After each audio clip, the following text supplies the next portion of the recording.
Bonsoir à toutes, bonsoir à tous. 24e numéro de Late et Smart.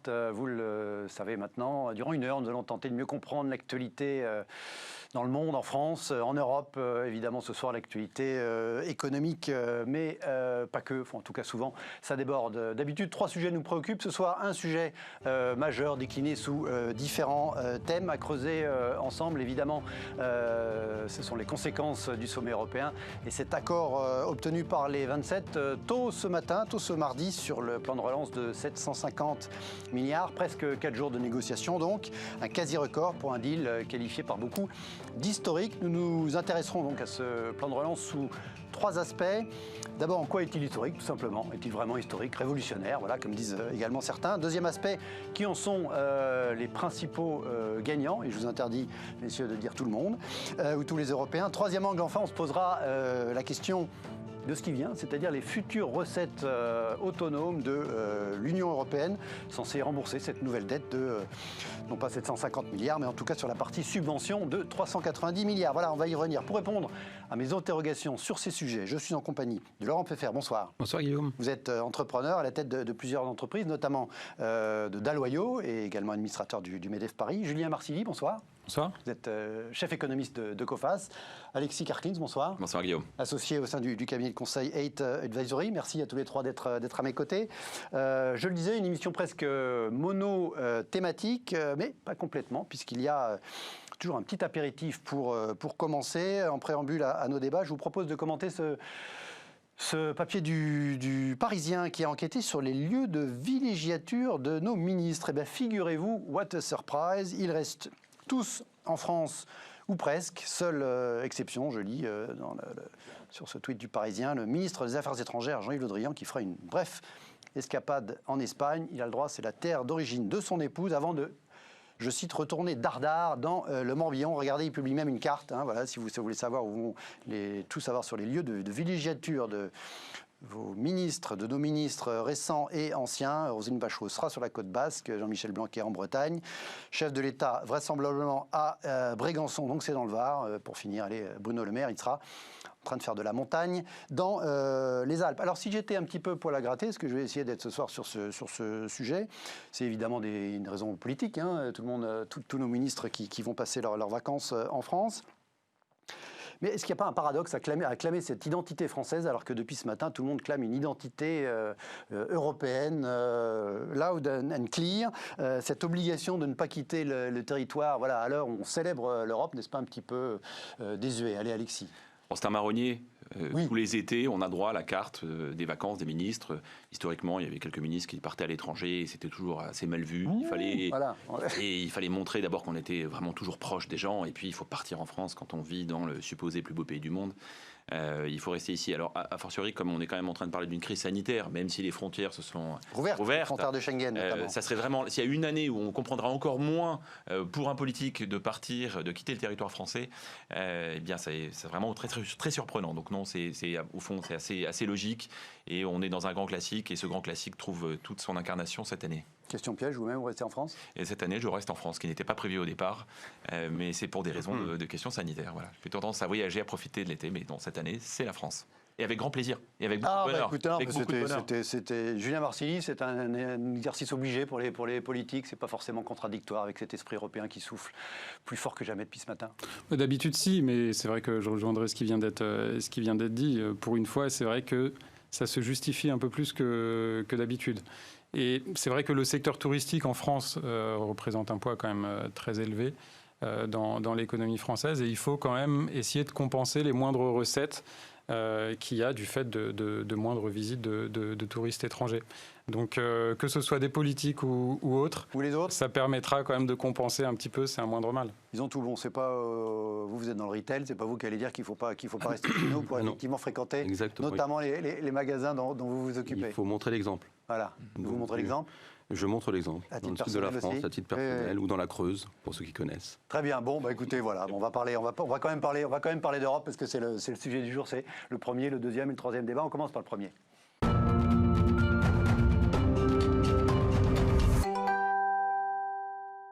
Il y a donc eu accord tôt ce mardi à Bruxelles entre les 27 membres de l'Union européenne, accord pour un plan de relance européen, les 27 chefs d'État et de gouvernement qui étaient réunis à Bruxelles depuis vendredi matin. 4 jours donc pour arriver à cet accord.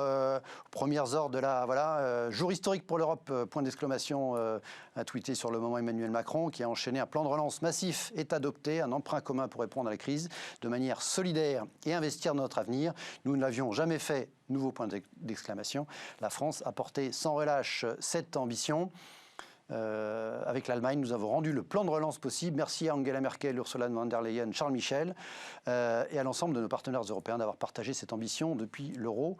Nous n'avions pas connu une telle avancée. On va y revenir. L'Élysée a fait dans l'explication avec des infographies claires. Une première, 2 points. Les 27 pays de l'Union européenne vont créer une dette commune pour financer ensemble les investissements de l'après-crise. Un investissement colossal, c'est toujours l'Élysée qui parle, à la hauteur de la crise. 750 milliards d'euros, bien soulignés, mobilisés, dont 390 milliards de subventions destinées aux régions et secteurs les plus touchés par la crise. Et puis pour terminer avec les explications pédagogiques, cette infographie qui a été présentée par les Échos ce matin aussi, pour expliquer qu'au-delà dans ces 750 milliards, il y avait donc 360 milliards de prêts remboursables par les pays demandeurs et que dans l'enveloppe de 390 milliards de subventions, il y avait 2 ensembles. Un ensemble principal à 312 milliards, subventions allouées aux États les plus frappés par la pandémie pour financer les programmes de réforme et d'investissement. Et puis 77 milliards, là c'est consacré à d'autres programmes européens d'aide, recherche, transition écologique, développement rural. Voilà, d'abord un commentaire général sur la dimension révolutionnaire, historique ou pas, de cet accord obtenu ce matin. La parole à vous, Alexis Karkins. C'est un moment fort parce que nous vivons une crise qui est une crise majeure et que probablement lorsque un événement aussi puissant que ce que nous sommes en train de vivre se produit, il faut être à la hauteur les réponses doivent être à la hauteur de ce type de défi. Et je pensais ce matin à un écrit de Jean Monnet, on en cite souvent des écrits de Jean Monnet, mais il y en a un qui finalement se révèle très juste aujourd'hui. Il dit que l'Europe se fera dans les crises, voilà, et elle sera la somme des solutions apportées. Voilà. Je crois qu'on en est vraiment là. On est en train de vivre évidemment une crise majeure. On en est à 200 000 décès en Europe, avec des économies qui vont être en très très très fort repli économique pour ne pas dire pire. Notamment bien sûr, on pense à l'Italie, à l'Espagne, la France aussi, la Belgique également et quelques autres pays. Donc il fallait de toute façon une réponse européenne qui soit à la hauteur de la puissance de cette crise. Et s'il y a des éléments révolutionnaires, il y en a quelques-uns, clairement. Le premier élément révolutionnaire, d'abord, c'est ce qu'on a dit, c'est que ce qui a été beaucoup dit, c'est que l'Europe va s'endetter au nom de l'Europe. C'est la première fois. Qui imaginait encore il y a 6 mois que ce serait possible, avec l'Allemagne qui disait jamais. Jamais, ça n'était même pas envisageable. Et là, on a vu que l'Allemagne, prenant conscience de la crise et prenant conscience de l'importance du rendez-vous historique, a changé sa position, a été, avec la France, un extraordinaire pilier de ce moment fort. Donc cet endettement au nom de l'Europe est évidemment très important. Deuxième révolution, pour la première fois, on crée un vrai et massif outil de solidarité. On est en train de parler de transferts. Je parle bien sûr des subventions ici. Les 360 milliards de prêts, là, c'est plus classique, même si ça permettra à certains pays qui s'endettent très trop cher de s'endetter à meilleur coût. On parle évidemment des 390 milliards de subventions qui ont vocation à apporter des réponses et des solutions à des pays, encore une fois, les plus touchés par la crise, et notamment l'Italie et l'Espagne, qui vont être 2 des pays qui vont le plus recevoir en termes de subventions. Et puis le troisième, on y reviendra tout à l'heure, c'est pour la première fois, on ouvre la possibilité à des recettes.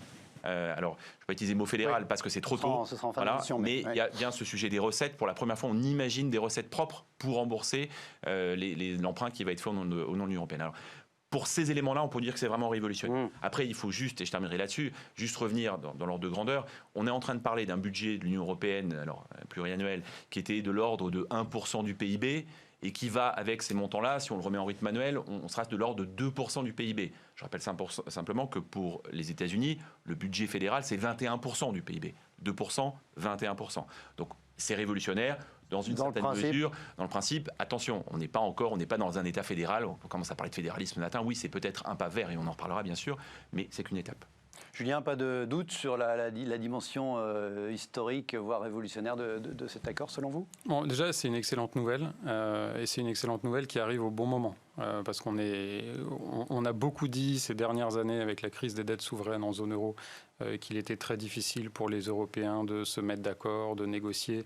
Finalement, ça se fait toujours dans la douleur, mais cette fois-ci, ça s'est fait certes dans la douleur, mais quand même beaucoup plus rapidement que d'habitude.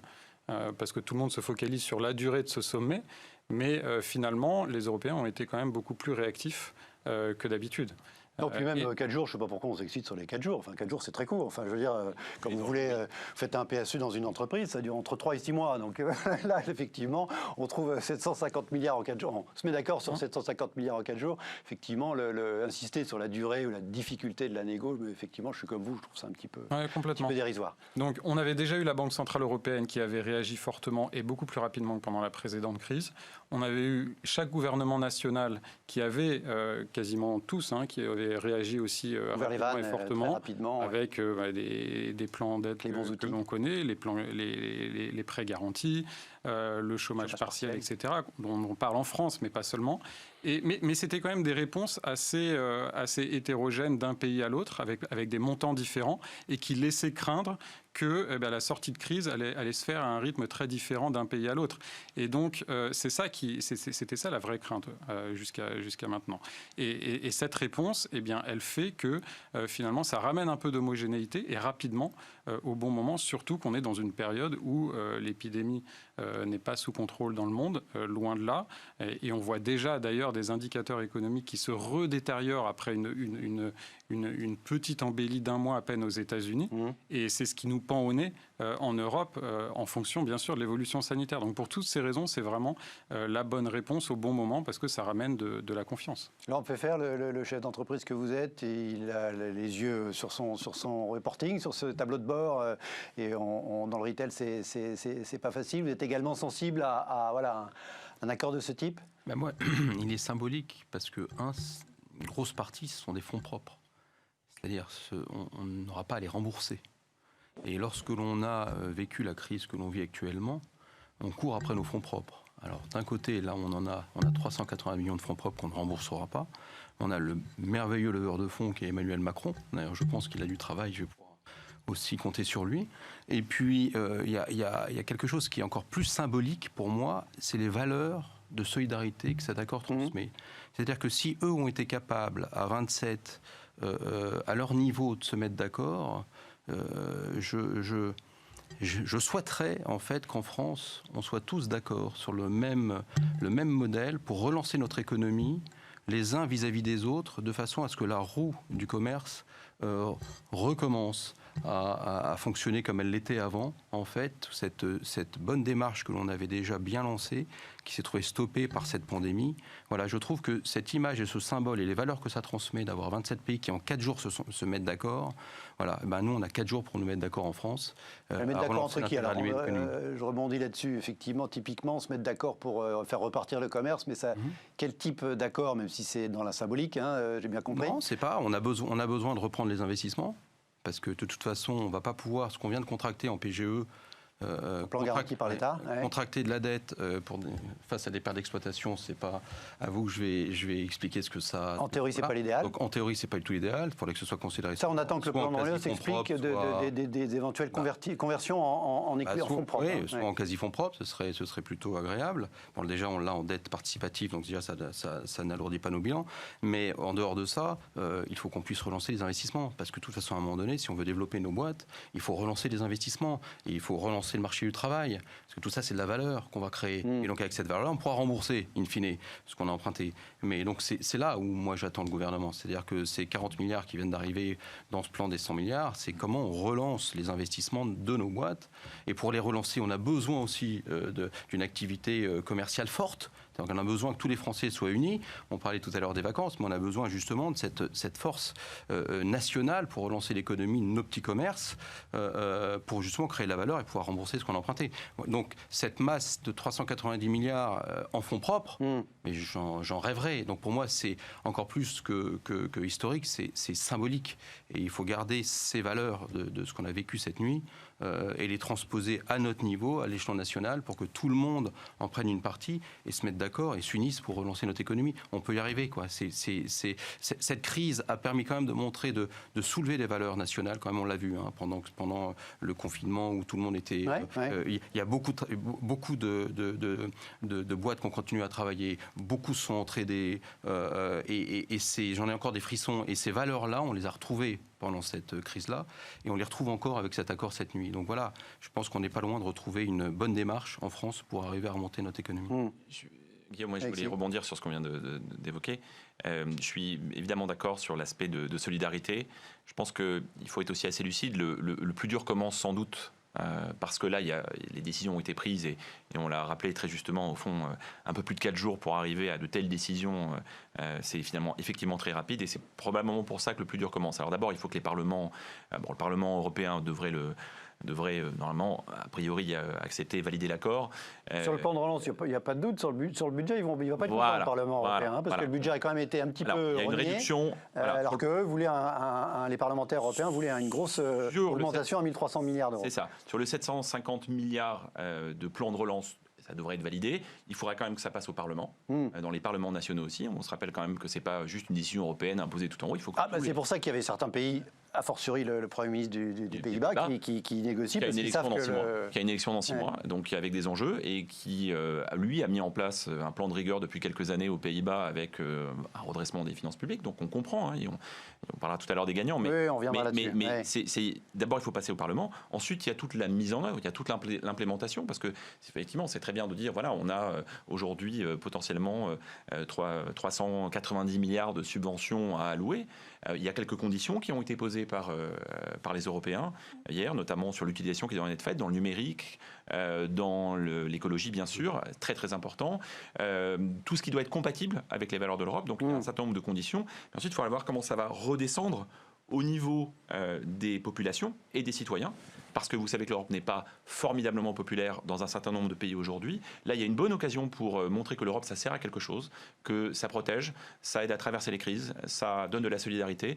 Et donc, ça serait important que les chefs d'État qui sont entrés en se gargarisant en disant c'est formidable, j'ai été merveilleux et nous sommes des grands gagnants, et voilà, que derrière, ils n'oublient pas dans quelques mois, quand les fonds européens commenceront à arriver, à rappeler que c'est bien en vertu de cet accord qui a été signé cette nuit que ces fonds sont disponibles. C'est peut-être un moment pour essayer de faire un peu aimer l'Europe, montrer qu'elle sert à quelque chose de façon concrète et pas seulement à faire des normes qui enquiquinent tout le monde et qui donnent une impression de démocratie qui agace le citoyen. Alors ces fonds européens, ils ne vont pas tomber tout de suite parce que c'est quand même pas simple que de transformer l'Union européenne en émetteur sur les marchés. Je pense qu'il faut quand même créer des structures, donc ce ne sera pas avant l'année prochaine. Il y a beaucoup dans le festival de louanges et d'applaudissements qui a eu lieu ce matin. Beaucoup ont écrit, c'est enfin un pas vers le fédéralisme, etc. N'est-ce pas un risque précisément parce qu'est-on certain que l'opinion européenne dans son ensemble et dans les 27 pays a vraiment envie d'aller vers le fédéralisme, Julien Marcilly? Alors déjà, pour l'anecdote, quand on parle du mot historique, on le mentionne assez rarement, et même l'inverse a souvent été écrit et entendu, mais ça n'est pas la première fois que la Commission européenne émet une dette en commun pour venir en aide à un ou plusieurs pays en difficulté. Ça avait déjà été fait dans les années 70, dans les années 80, déjà pour l'Italie. Mais c'était pour un pays précis, c'était pour l'Italie, et puis précisément. Pour d'autres après, mais surtout sur des montants moindres. Mais c'est vrai qu'il y a eu quand même une espèce de campagne de communication de la part notamment des pays d'Europe du Nord pour dire ça n'a jamais été fait, donc ça va être difficile à faire. Donc ça existait déjà, cette solidarité. Elle a existé à un moment, et c'est vrai qu'on a eu tendance à l'oublier. Ensuite, sur le fédéralisme, vous disiez ce sont des fonds propres et des subventions, donc c'est quasiment un cadeau. Là, il y a encore beaucoup d'incertitudes. On a jusqu'à maintenant peut-être fait la partie la plus facile où les Européens se sont mis d'accord sur qui va dépenser quoi. Mais il y a encore beaucoup d'incertitudes et d'inconnus sur comment ce sera financé à long terme. Voilà, ce sera là, on va en parler tout à l'heure. Et donc, il n'est pas dit que ce soit uniquement des subventions, parce qu'au final, on aura peut-être à les rembourser si on n'a pas trouvé d'autres manières de financer ça. Si on ne trouve pas les taxes autonomes. De façon coopérative, c'est-à-dire que c'est tout le monde qui finance.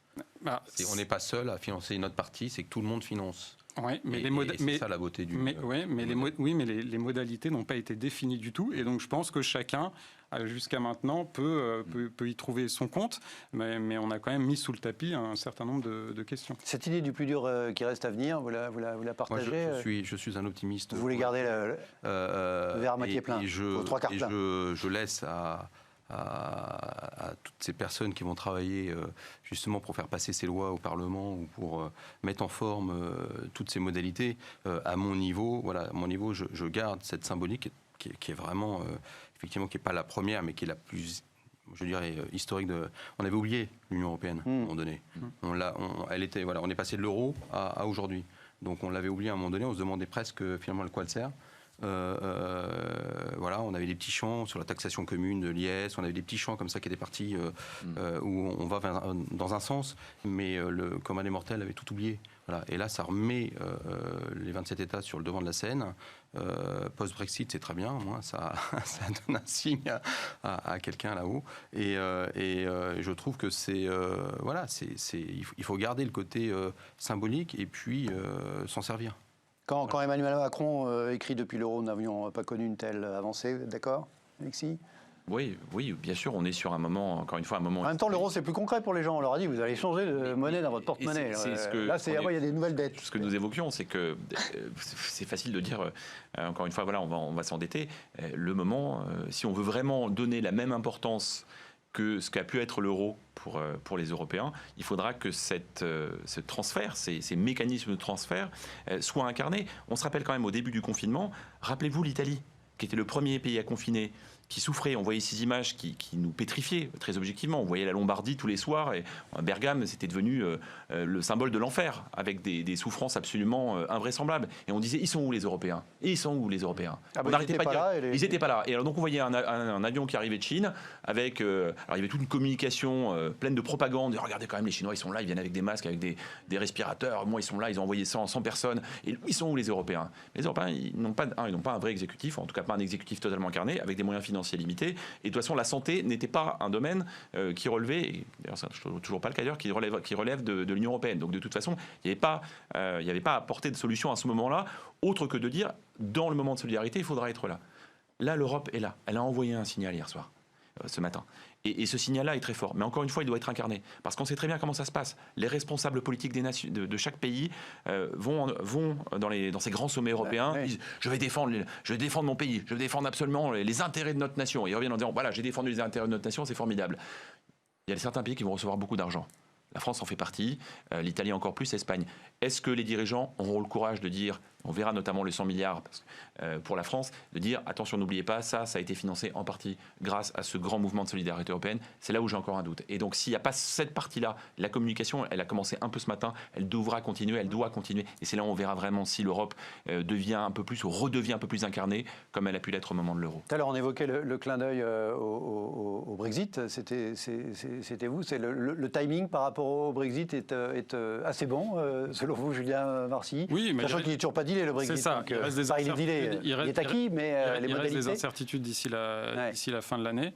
Mais le timing est bon aussi de ce point de vue-là, même si les Néerlandais ont pris un peu le rôle des Anglais là, dans les négociations maintenant au niveau de l'Europe. J'ajouterai juste un point, qui est qu'aujourd'hui, sur la communication des hommes politiques et des femmes politiques, elle est que ces hommes et ces femmes politiques, que ce soit au niveau européen ou au niveau national, sont un peu démunis face à cette crise. Parce qu'il y a cette épée de Damoclès qui est la gestion de la crise sanitaire qui dépend d'un vaccin, d'un traitement, et les hommes politiques n'y peuvent pas grand-chose.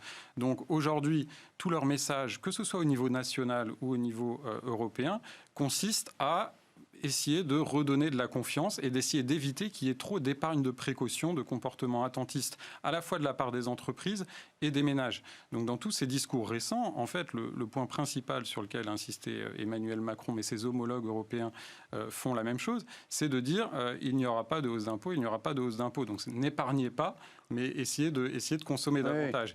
Oui. Et c'est aussi pour ça que toute cette question du financement et de la possible augmentation des impôts plus tard, elle a été mise sous le tapis hier soir, parce que c'était encore plus difficile à négocier, puis deux, parce que... Non, on sortira du tapis, mais ce sera en fin d'émission. C'est pas le moment de parler de ça, parce que ce qui est important en ce moment, c'est de redonner de la confiance aux acteurs, à la fois les entreprises et les ménages, pour qu'il y ait moins d'épargne. Surtout les ménages. Oui. Je pense qu'il faut vraiment leur redonner confiance. Que la roue Et vous pensez qu'une telle annonce est susceptible d'être moteur de confiance pour les ménages de façon concrète? Attention, il y a 750 milliards de dettes. pays qui s'unissent pour retrouver le champ de là. Mais c'est extraordinaire. C'est fabuleux. Je veux dire, c'est qui l'aurait dit? Quasiment à un jour près, le jour où on exige le port du masque en France, voilà, où les ménages ne sont pas plus préoccupés par la situation sanitaire au jour le jour, j'ai envie de dire. Aujourd'hui, la situation sanitaire, c'est exactement comme vous le disiez, la situation sanitaire, elle est pas maîtrisée. Et à un moment donné, on peut mettre des gestes barrières pour éviter les choses, mais à un moment donné, on ne sait pas ce que demain nous réserve. Donc aujourd'hui, on fait le maximum, et ce ne sont pas nos politiques qui peuvent. Mais par contre, ils pouvaient se mettre d'accord tous ensemble pour relancer l'économie. Parce que de toute façon, avec l'économie, ça reboostera tous les ménages, ça reboostera les chefs d'entreprise. Voilà. Et cet effet booster, il est juste magique. On en a besoin tous les jours. Tous les jours, on a besoin de voir le sourire de nos clients, on a besoin de voir le sourire de notre employé qui revient travailler et qui n'est pas, par une méthode coercitive. Hein.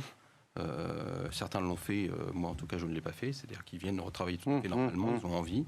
Ça se passe très bien dans les transports, ça se passe très très bien dans les grandes villes, mieux qu'avant, véritablement. Et voilà, donc c'est cette envie, on en a besoin. Cette envie, c'est un acte managérial, l'envie en fait partie. Voilà. Si vous ne donnez pas envie, malheureusement, vous ne pouvez pas obtenir. Voilà, il faut que ça déclenche quelque chose voilà, chez les consommateurs, chez les Français, dans toute l'Europe, évidemment. Dites-vous, donc voilà, un accord historique à consensus, même s'il y a déjà eu l'Union européenne qui s'est pu s'endetter pour aider les uns et les autres dans les années 60. Il faut qu'on apprenne des choses, évidemment. On va poursuivre avec, toujours autour de cet accord, la question suivante, c'est les gagnants, les perdants.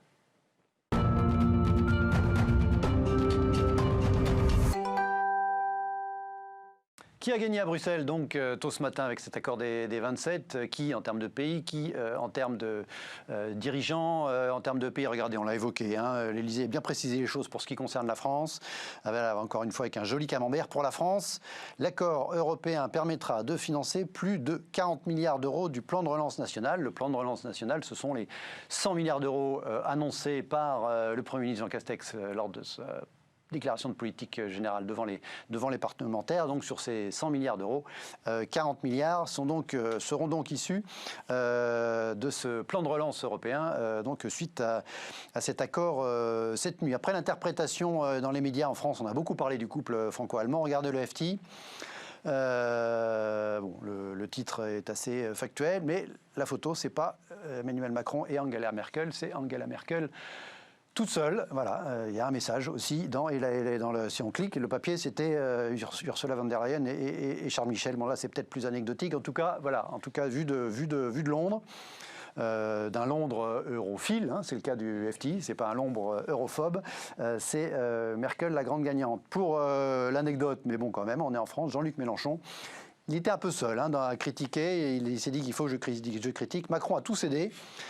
Des rabais de cotisation aux pays radins, des contrôles de dépenses, la baisse du montant du plan de relance, etc. Bérésina, au secours, la propagande, sous-entendu la propagande de l'Élysée et sûrement une partie des médias, en tout cas dans son esprit. Qui a gagné, Alexis? Vous n'avez pas le droit de dire les Européens ont gagné. Non, ça ressemble à une soirée électorale, c'est vrai dans le principe. Vous regardez, je me suis amusé depuis ce matin à lire la presse de plusieurs pays.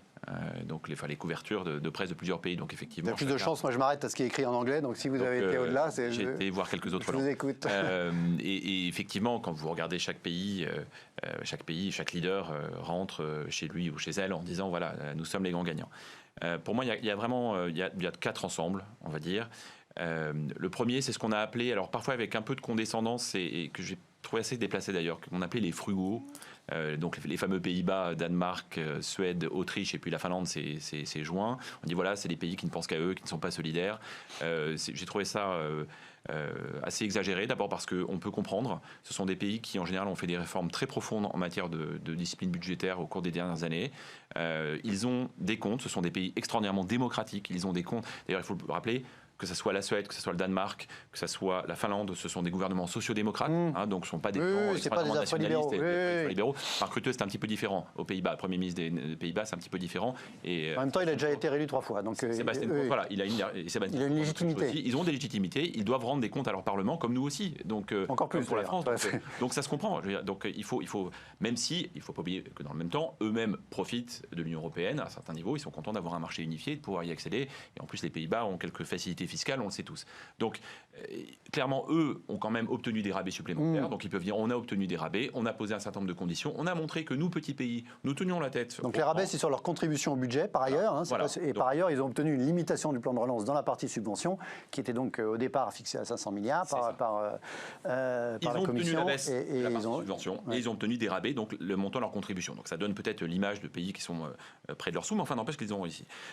Pour accélérer, si on prend les pays d'Europe les pays d'Europe centrale, et je pense notamment à la Pologne et à la Hongrie, puisque vous savez qu'il y avait des conditions qu'avait souhaité Mark Rutte pour les Pays-Bas, c'était de dire des subventions pour ces pays, oui, s'ils respectent l'état de droit. Et on veut garder la possibilité de regarder que l'état de droit soit bien respecté. Et bien sûr, il visait en particulier la Hongrie et la Pologne. Oui. Bon, ça finalement, ça n'a pas été obtenu. Même s'il y a une condition qui a été fixée. Il y a une phrase un peu floue. Il y a une phrase un peu floue. Voilà. Donc, ils l'ont pas obtenu, mais ce qui a permis, et j'ai regardé, vous permettrez de regarder la presse polonaise ce matin, vous avez un Polonais, non c'était la presse hongroise, un Polonais, un responsable polonais, un responsable hongrois qui dit voilà, formidable, on a gardé notre liberté. Donc nous, on a gagné aussi. Ensuite, les pays, Espagne, Italie, clairement, ils ont des besoins. On a parlé de l'extraordinaire souffrance de ces économies. N'oublions pas que ce sont deux pays qui dépendent en plus très fortement du tourisme. Donc pour eux, ce qui est en train de se passer en ce moment, c'est encore plus terrible que chez nous. Voilà. Et donc 60 milliards à peu près pour l'Espagne et l'Italie, a priori chacun. Voilà, 70 milliards pour l'Italie, 60 milliards pour l'Espagne, donc des sommes encore plus importantes que pour la France. Et puis, le couple franco-allemand, parce que c'est ce couple-là, c'est Angela Merkel et Emmanuel Macron qui ont porté, depuis le printemps, depuis le déconfinement, cette idée d'un plan de relance massif, avec cette partie subvention. Mais je voudrais juste quand même dire une chose. On ne se rend pas compte, enfin, le FT visiblement si, on ne se rend pas compte à quel point, heureusement qu'on avait l'Allemagne avec la France dans ce projet-là. Imaginons que l'Allemagne soit du côté des frugaux dans cette négociation. On n'en serait pas là aujourd'hui. On n'aurait jamais mis cet accord-là. Et donc l'Allemagne, qui est le premier pays contributeur, qui est celui qui est un pays frugal d'une certaine façon, puisqu'il a une discipline budgétaire, c'est un pays qui est peu endetté. Il y a une vraie... Alors on peut toujours essayer d'imaginer que derrière, il y a un cynisme, il y a une utilité pour l'Allemagne peut-être. Mais je fais confiance à Angela Merkel qui, à la fin de son mandat, de son dernier mandat, d'avoir eu une conscience européenne accrue dans cette crise-là, de comprendre ce qui est en train de se passer. Et heureusement que l'Allemagne était là. Et on peut vraiment dire merci à l'Allemagne de mon point de vue. Et en même temps, même ce couple franco-allemand très solide, en tout cas c'était manifeste depuis quelques semaines et lors de ces 4 jours de sommet, puisqu'effectivement Emmanuel Macron et Angela Merkel ne se sont pas exprimés indépendamment l'un de l'autre, ont toujours été tous les deux lors des différents points presse, y compris la conférence de presse finale. En même temps, même le couple franco-allemand, aussi fort soit-il, il parvient à un deal, mais il doit quand même en partie revoir sa copie. Il ne fait pas ce qu'il veut en Europe aujourd'hui. Merci. C'est lié au fonctionnement de l'Union européenne. Il fallait l'unanimité pour obtenir un accord. Après, sur les gagnants et les perdants, je pense qu'il y a 2 visions. Il y a la vision économique et puis la vision comptable. D'un point de vue économique, je suis désolé, je ne vais pas respecter votre consigne, mais vraiment, tout le monde a gagné parce qu'on est vraiment, aujourd'hui, sur des effets de confiance. C'est-à-dire qu'on est face à une crise sans précédent et il faut y répondre de manière commune, rapidement et fortement. Et c'est ce qui a été fait. Et d'ailleurs, au-delà des montants qui vont aller à chaque pays, ce qui est important ce matin aussi, c'est que sur les marchés financiers, vous avez vu le spread italien qui a baissé et idem pour tous les autres. Donc de ce point de vue-là, il fallait une réponse européenne parce que l'impact, il va être européen. Donc c'est la première des choses. Après, de manière comptable, là, il y a les effets d'annonce qui ont, comme ce qui a été fait via l'Élysée, avec des montants qui sont annoncés. Et quand on regarde ces montants en valeur absolue, c'est vrai que c'est l'Espagne, l'Italie qui vont manger la plus grosse part du gâteau. Quand on regarde en pourcentage du PIB, c'est très différent. Alors, il y a 2 choses différentes à ajouter. Il y a forcément, il faut mettre ça relativement à la taille de l'économie, en pourcentage du PIB. Et puis, deuxième chose, on avait commencé à en parler tout à l'heure, ces emprunts et ces subventions, si on ne se met pas d'accord sur la partie subvention pour augmenter un certain nombre de recettes, il va falloir soit couper dans d'autres budgets européens, soit au final, ça sera remboursé au prorata de la part de chaque pays dans l'Union européenne. Et donc si on fait ça, qu'est-ce que ça donne ? Eh bien, ça change radicalement la donne, justement. C'est-à-dire qu'au final, les 40 milliards pour la France, ça se transformera au final par une contribution négative, parce que la France devra rembourser plus que ce qu'elle va toucher. Et pour les autres pays, donc en valeur absolue, certes, c'est l'Espagne et l'Italie aujourd'hui, mais après, en fonction de leur taille et de ces contributions, ce sont beaucoup de pays d'Europe centrale et orientale. Oui, la Pologne, je crois, qui est une principale bénéficiaire. Croatie, Grèce, Bulgarie, et puis d'autres pays d'Europe centrale. Et parmi les pays d'Europe de l'Ouest, quand même l'Espagne, en contribution nette, ça ferait quelque chose comme 6% du PIB. C'est pas sur une année, c'est sur plusieurs années, mais c'est quand même quelque chose. Significatif. Mais même pour l'Italie, par exemple, ce ne serait que, au final, 3% du PIB. Donc, encore une fois, c'est significatif, mais ce n'est pas non plus ça, étalé sur plusieurs années, qui va radicalement changer la donne. Encore une fois, c'est le bienvenu.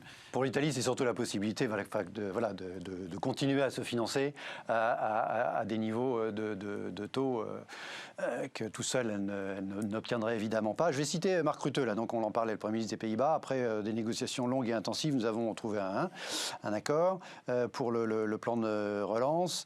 Le résultat est un bon package qui protège les intérêts néerlandais et qui fera une Europe plus forte et plus résiliente. Vous comprenez aussi la position une négociation, c'est bien. Enfin voilà, on emmène dans le monde de l'entreprise tout le temps. Tout le monde n'est pas forcément d'accord au départ. On arrive à un deal. Vous comprenez aussi le point de vue des frugaux, comme moi, je défends beaucoup les frugaux ici depuis quelques jours, dans la perspective de ce sommet, qui précisément, eux, ont fait des efforts de réforme très importants dans leur pays, que ce soit, effectivement, on parlait aux Pays-Bas, en Suède, etc. Et globalement, c'est des budgets en excédent. C'est des pays où les retraites ont baissé. Enfin, on peut comprendre qu'ils n'aient pas envie de financer la retraite à 55 ans en France, comme l'avait plaisanté Mark Rutte il y a quelques semaines.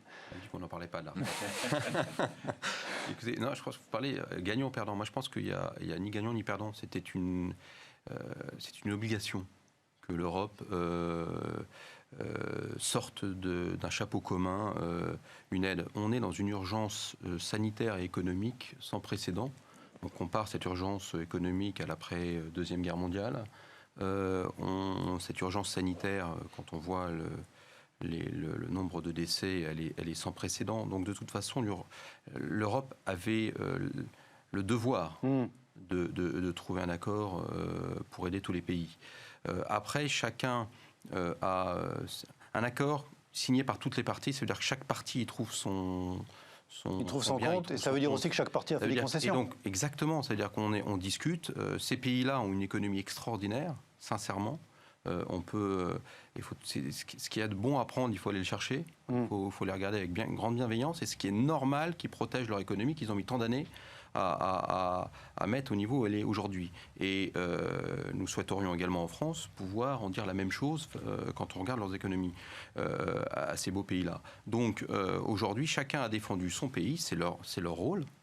Ils sont aussi élus pour ça. Et de l'autre côté, néanmoins, ils étaient quand même entraînés dans un fil conducteur de trouver un accord coûte que coûte face à cette crise sans précédent. Et les deux leaders d'opinion, en fait, qui conduisaient les traîneaux, c'était quand même Angela Merkel et Emmanuel Macron. Et je veux dire, même leur message que nous avez... Je crois que Charles Michel, le président de l'Europe, a été il n'y a pas de fierté personnelle pour Angela Merkel ou Emmanuel Macron à dire on a réussi. Non, les 27 pays ont réussi. Ils avaient le devoir de le faire. Comme dans toute négociation, il faut de toute façon qu'il y ait toujours des entremetteurs ou des médiateurs qui arrivent à mesurer le pour et le contre. Ils ont formidablement réussi tous les deux à amener tout le monde vers le terrain d'un accord, et c'est magique. Mais l'Europe avait le devoir de le faire. Si l'Europe ne l'avait pas fait, je ne suis pas sûr du... Alors justement, en politique fiction, s'il n'y avait pas eu d'accord cette nuit, là, ce matin tôt, Julien Marcilly, il serait passé quoi sur les...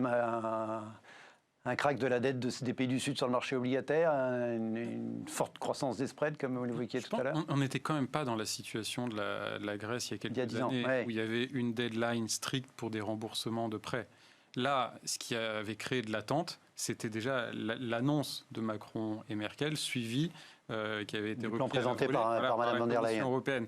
Donc on aurait pu dire à la limite, ce sont eux qui ont créé des attentes et après, ces attentes devaient être satisfaites. Mais il n'y avait pas d'obligation temporelle de le faire vraiment aujourd'hui. Donc je pense que c'était quand même un moment moins dramatique que ceux qu'on avait pu connaître au pic des dettes souveraines en zone euro, ce qui n'enlève rien. Mais qui a été sérieusement dramatisé, enfin, en tout cas au sens strict du terme. Très dur. 2 secondes. Oui, non, vraiment 2 secondes, ça a été très dur parce que quand on lit entre les lignes, dans la déclaration d'Angela Merkel ce matin, elle parle de ces concessions qui ont été faites et qui illustrent l'esprit de compromis. Mais elle parle d'un compromis qui a été négocié dans la douleur. Elle parle vraiment de douleur. Et selon plusieurs témoins, ça a été extrêmement rude. Et il y a un enjeu qui est que qu'est-ce qui restera dans la capacité à s'entendre. Nous, on voit le résultat, il est formidable comme on l'a évoqué. En tout cas, il y a beaucoup d'aspects positifs. Est-ce qu'il va y avoir des séquelles ? Il risque d'y avoir un certain nombre de séquelles dans les relations parce que certains ont parlé vraiment de grandes tensions. Et encore une fois, les clichés restent. Les clichés restent. Il y a quand même, autrefois il y avait le cliché, alors on parlait nord-sud, est-ouest, maintenant il y a petit pays, grand pays. Enfin il y a quand même toujours l'idée que les pays du sud sont incapables de respecter leurs engagements budgétaires. Vous me direz la France. C'est pas totalement faux, non ? Totalement faux pour la France. L'Italie est en surplus budgétaire, en surplus primaire depuis des années. Oui. Donc faut pas l'oublier. Mais la France, non. Alors pour le compte, la France fait vraiment partie des mauvais élèves, voire le plus mauvais élève depuis 40 ans. Mais bon, il restera quelque chose.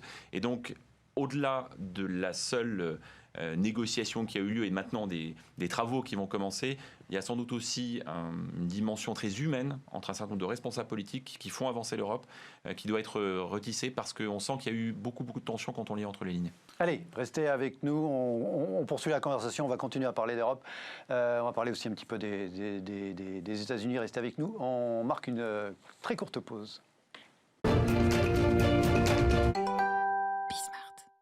Suite de Late et Smart, dernière partie de l'émission. On va continuer à parler de l'accord européen obtenu ce matin à Bruxelles. D'abord, notre petite rubrique Vue de l'étranger. On va faire un petit saut aux États-Unis avec 2 sujets là, que je voudrais vous faire commenter brièvement. Regardez ce titre de Bloomberg ce matin ou hier soir tard.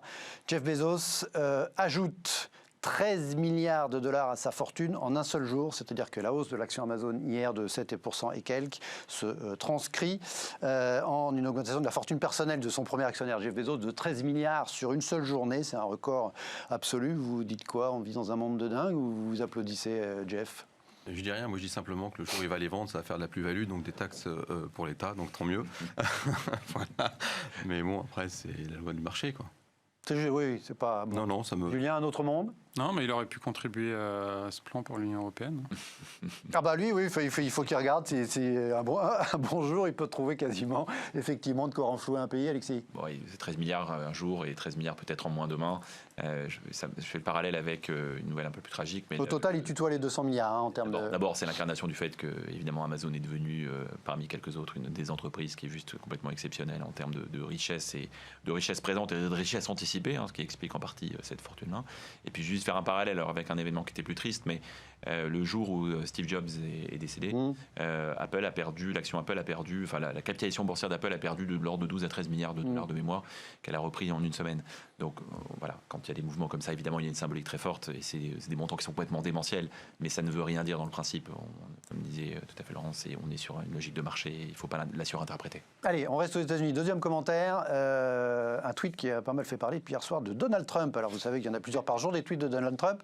Celui-là est particulièrement notable. Regardez, il s'affiche à l'écran. Nous sommes unis dans notre effort de battre le virus chinois invisible et beaucoup de monde dit que c'est patriotique de porter un masque sur le visage quand vous ne pouvez pas être en distance sociale. Il n'y a personne de plus patriotique que moi, votre président favori, et donc avec une photo de Donald Trump portant le masque, Trump qui depuis des mois lutte contre le masque, donc ce revirement. On est en campagne électorale. Oui, Alexis. on est à 105 jours. Bien calculé, c'est bien. Moi, je pense qu'on doit être à 105 jours, ou pas très loin. Du 3 novembre, donc le jour de l'élection, c'est la volonté de Donald Trump de remonter un tout petit peu la pente. Les sondages sont... Alors, il faut encore une fois les prendre avec beaucoup de précautions. On se rappelle de 2016, etc. Enfin, il est extraordinairement impopulaire en ce moment. Son niveau de popularité est le plus faible qu'il n'a jamais été depuis qu'il a été élu. Et c'est en grande partie lié à une gestion qui est perçue par l'électorat américain comme totalement chaotique de cette crise sanitaire. Sur le sujet. Ça n'est qu'un élément de plus dans cette dans cette gestion totalement chaotique, puisque pendant longtemps, il s'est évidemment complètement opposé au masque. Il a fait un nombre de visites invraisemblables pendant des mois et des mois, alors que tout le monde lui disait, notamment ses médecins, portez le masque, montrez l'exemple, monsieur le président. Il disait, tout ça ne sont que des billevesées. Ben aujourd'hui, voilà. Donc c'est un renversement de plus, enfin un retournement de plus, et franchement, ça n'a pas beaucoup d'intérêt. Votre commentaire, honteux ? Moi, je trouve que c'est honteux, quoi. Cette personne a des dizaines de milliers de morts sur les bras, et de ne pas avoir suivi les conseils des personnes avisées sur les gestes barrières, et c'est honteux. Il devrait y avoir une autorité qui devrait bannir ce type de tweet à la Donald Trump. Bah, vaut mieux qu'il change, tant qu'à faire, si c'est pour aller dans la bonne direction. Oui, il vaut mieux qu'il change, mais entre-temps, il y a eu combien de dizaines de milliers de morts ? Au total, on doit être autour de 130 000 ou 140 000 aux États-Unis. C'est jouer là-dessus, il est surprenant, c'est tout à fait dans sa ligne de conduite. Et voilà. En tout cas, il risque pas d'être réélu. Un commentaire, Julien, ça vous prenez un pari, Julien. Non, mais effectivement, le contexte est dramatique aux États-Unis, avec une remontée du nombre de cas dans beaucoup d'États, notamment du Sud et de l'Ouest. Alors il y a des mauvaises langues qui font le lien entre la remontée du nombre de cas et les manifestations Black Lives Matter, hein, c'est assez net, et 15 jours après que ça a commencé. Donc voilà, c'est peut-être pas du 100% de Donald Trump quand même le responsable. Oui, ça a aussi été démenti parce que le lieu des manifestations n'est pas forcément forcément eu lieu dans les États où c'est reparti. Mais malheureusement, enfin, sur quels que soient les sujets, Donald Trump est un habitué des retournements de veste, parce qu'il n'a pas beaucoup d'idées fortes, donc il est pragmatique, voire démagogique. Et là, on est dans cette situation. Ce qui est malheureux, c'est que ça arrive sur un sujet qui est extrêmement important. Donc il fait tout ce qu'il peut pour essayer de remonter dans les sondages. Il a toujours sa base qu'il soutient, même si elle commence à s'éroder un petit peu. Et c'est vrai que le contexte ne pouvait pas être pire pour lui pour une possible réélection. Voilà, une centaine de jours à suivre cette course à la Maison-Blanche pour ce qui est de Joe Biden, une éventuelle réélection pour ce qui est de Donald Trump. Voilà, tout de suite on revient, c'est une parenthèse, on revient à notre sujet européen avec troisième débat, on parle d'impôts.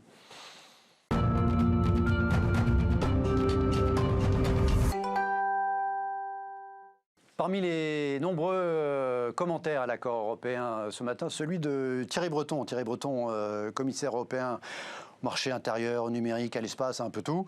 Je cite, « Pour la première fois, l'Europe emprunte pour l'Europe et les Européens. Et pour financer cet emprunt historique, pas d'impôt pour nos concitoyens européens. C'est bien nos frontières de notre marché intérieur que l'on mettra des taxes. » Julien Marcilly, 750 milliards, 390 milliards de subventions, le reste en prêt. Peut-on, comme ça, comme il le fait, assurer aux Français, aux Européens, que tout ça, ce sera sans douleur, sous-entendu, pas de nouvelles taxes, pas de nouveaux impôts à terme. Rappelons qu'on nous emmène pour 30 ans quand même, hein, cette dette, c'est 2058. Voilà, 2058, donc ou plus tard. À rappeler pour rembourser tout ça. Alors, bon, sur la partie prêt, là, les choses sont claires. C'est prêté, c'est remboursé. C'est prêté, c'est remboursé, même si c'est la Commission européenne qui emprunte. Sur la partie des subventions, là, c'est beaucoup moins clair, parce qu'encore une fois, il y a des déclarations de bonnes intentions, mais à ce stade, il n'y a pas plus que ça. Donc, il y a différentes possibilités. La première, elle est qu'on trouve de nouveaux impôts, de nouvelles sources de financement et de recettes au niveau européen.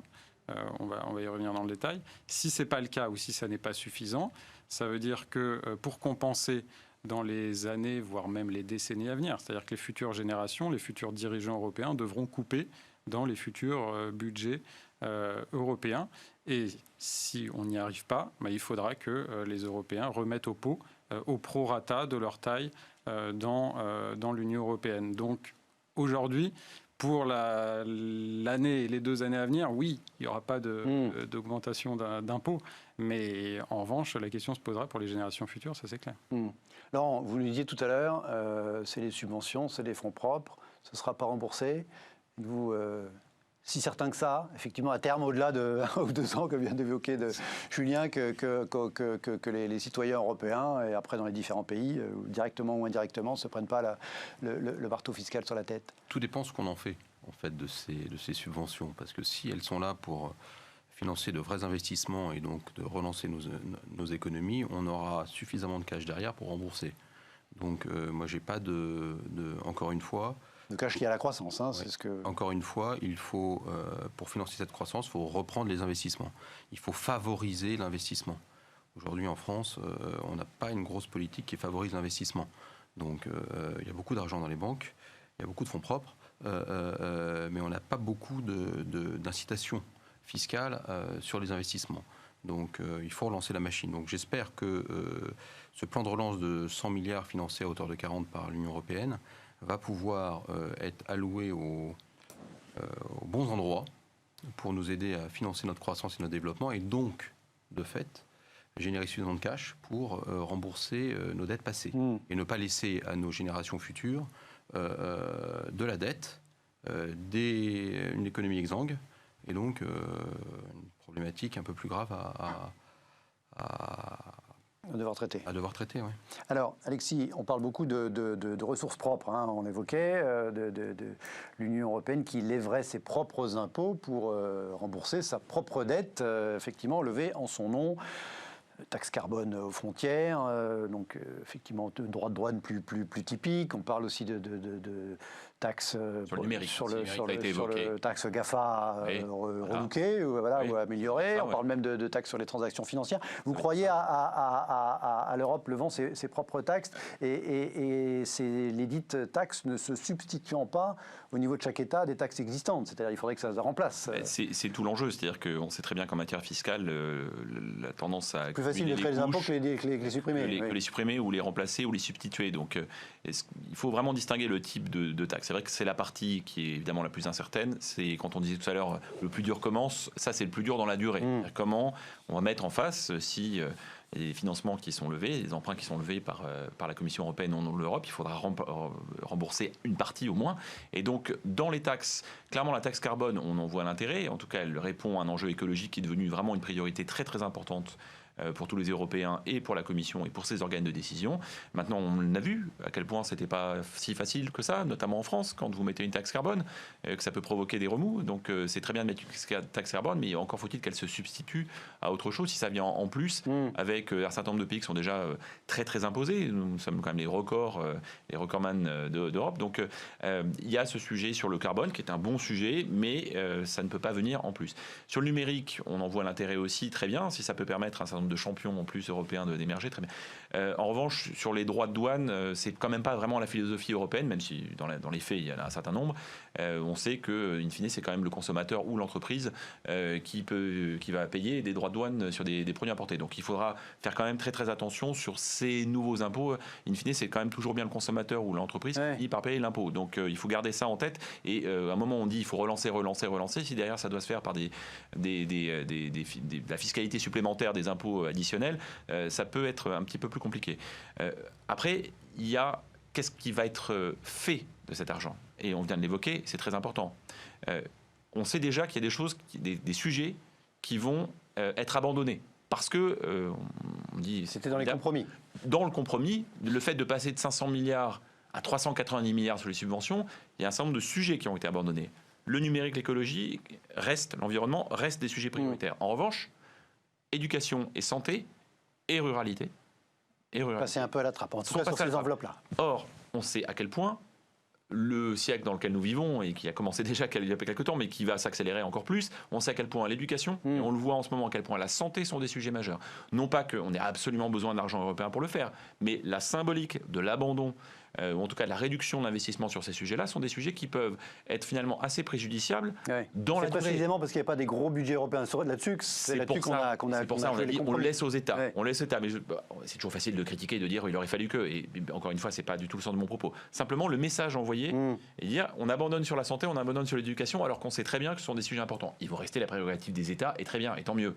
Mais vous voyez, on est en train de dire quand même que les ressources propres, il n'y a pas seulement lever toujours des impôts, c'est aussi est-ce qu'on crée les conditions de la croissance qui permettent permettre, c'est exactement ce qu'on vient d'évoquer, qui vont permettre de générer des recettes additionnelles et qui pourront permettre de rembourser ce qui devrait être remboursé. C'est là où il y a encore, évidemment, il y a un certain nombre de paris à faire, mais c'est très tôt, cet accord n'a à peine même encore 24 heures. Donc sur la taxe carbone, précisément, je lisais ce commentaire-là sur Twitter, que voilà, pourrait être, voilà, le plan de relance pourrait être en partie remboursé par une taxe carbone, mais depuis les Gilets jaunes, on a compris que la taxe carbone ne serait acceptée que si elle profitait aux gens concernés.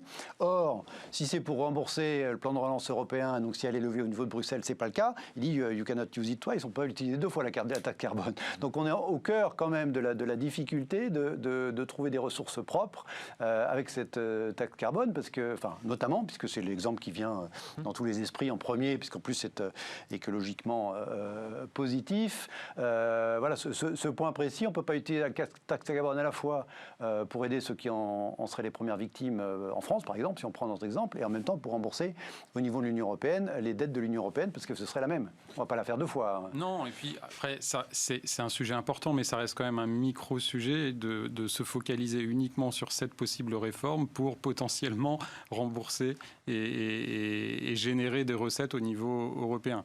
Bon, moi, je pense qu'il y a beaucoup de pédagogie à faire encore au niveau des opinions publiques, parce que le défi de long terme, c'est toujours le même. C'est-à-dire qu'on a un marché unique, on a une politique monétaire commune, mais on n'a quasiment pas de budget commun. Et donc ça doit être répété maintes fois aux opinions publiques. Et les hommes politiques et les femmes politiques, c'est vrai que l'ont peut-être pas assez fait. Notamment quand on fait tout le barouf qu'on fait sur ce sommet, sur cet accord européen, in fine, pour ajouter 1% de PIB au budget européen, on passe de 1 à 2 sur la période. Voilà, c'est pas colossal, voilà, comme on le rappelait tout à l'heure. Donc il y a certaines idées concrètes, telles que celles que vous avez citées, qui ont été avancées. Dans l'absolu, le problème, c'est que ça va être très compliqué de trouver des compromis, l'unanimité sur ce type de sujet.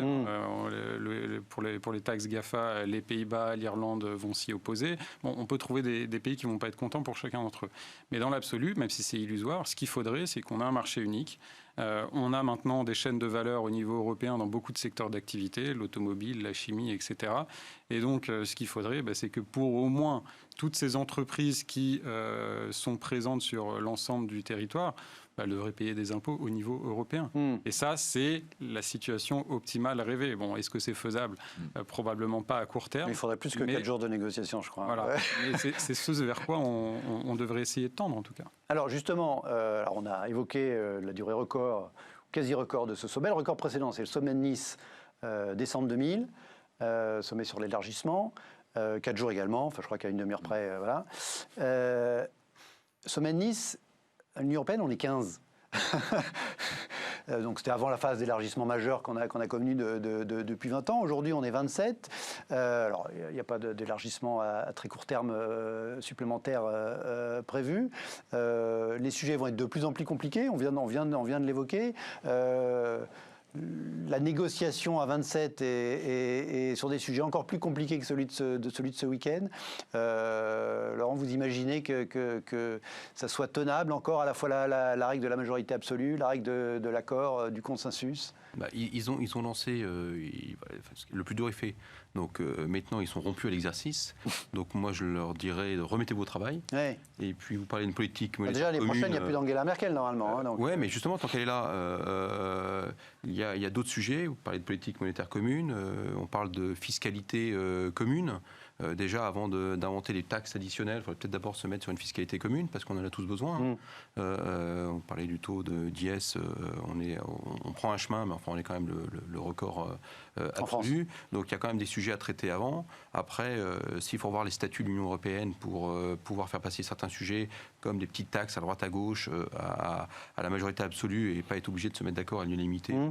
Personnellement, je suis favorable, mais pour certaines décisions, ça permettrait de fluidifier les choses et aller plus vite.